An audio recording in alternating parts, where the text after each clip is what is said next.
Assalamu alaikum wa rahmatullahi wa barakatuh. Bismillah ar-Rahman ar-Rahim. This is a special message for my dear brothers and sisters in Copenhagen, Denmark, and I also want to give salams to my dear beloved friend and Shaykh Walid Basuni, who's teaching you the fiqh of dua and adhkar.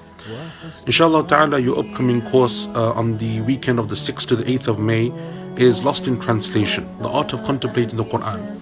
And I want to take out a couple of minutes to explain to you what this course is about. This course is perhaps a unique course within the English language. It is designed for the non-Arabic speaker, for people who don't really understand the Quran, are unable to connect with the Quran because of the lack of knowledge that they have concerning the Arabic language. It is in fact even for Arabic speakers, because even for them to actually contemplate the Quran, it is difficult. So what does it mean to contemplate the Quran? You see, most of us can read the Quran, we've memorized portions of the Quran, we've read the translation of the Quran, and maybe even some works of tafsir concerning the Quran. However, one of the things that we're very ill-equipped to do is to contemplate the Quran, to reflect over its meanings and to ponder over it.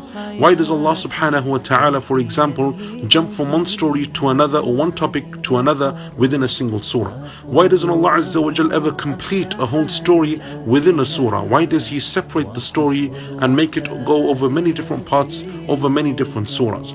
Why is it, for example, that Allah subhanahu wa ta'ala sometimes will start to speak about Tawheed, and then He will speak about marriage, and then He will give a story of a prophet, and then He'll speak about some aspect of halal and haram? How do all of these things connect together?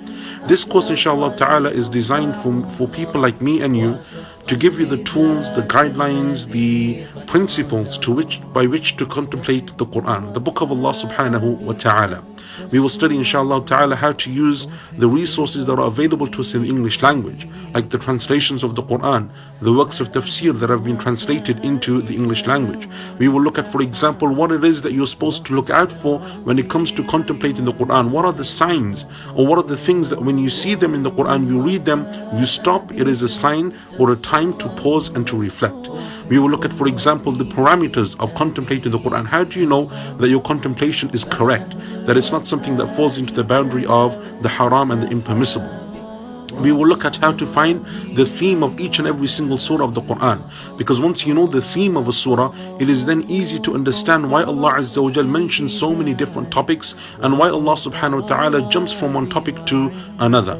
And as a finale, inshallah ta'ala, we will not only do that, but we will look from Surah Al-Duha to Nas, the theme of each and every single surah, and also link between the themes so that we can see how the Quran comes together, how it is truly the miraculous speech of Allah Azza wa Jal.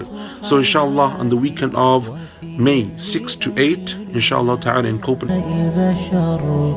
أقول له أفلح الأوفياء وحسب الوفاء يطيل العمر هنيئا لمن أخلص الحب عمر